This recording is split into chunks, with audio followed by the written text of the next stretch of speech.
Badala ya kutumia bamia kurejesha ute uliopotea kwenye maumbile yako, baada ya kuwa kila unapokutana na mwenza unapata michubuko na ni mkavu, mpaka mtumie mate ama vilainishi. Kwa hiyo achana na kutumia bamia, kwa sababu bamia zitakutesa. Utajikuta unatumia mabamia mengi, unapata ute siku moja, siku mbili, halafu ukiacha tu ute unapotea. Badala yake fanya hivi, nenda kafanya kipimo cha homoni.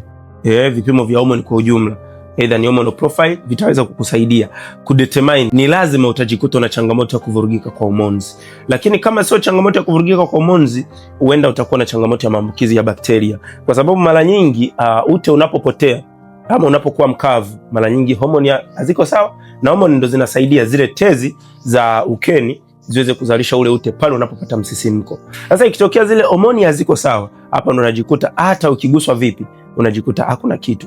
Kwa hiyo bamia hazitokusaidia, bali zitakupa tu matokeo ya siku moja, lakini nje na matokeo ya ute, hata ukitafuta mtoto bado inaweza ikawa ni changamoto, kwa sababu homoni ndo kila kitu.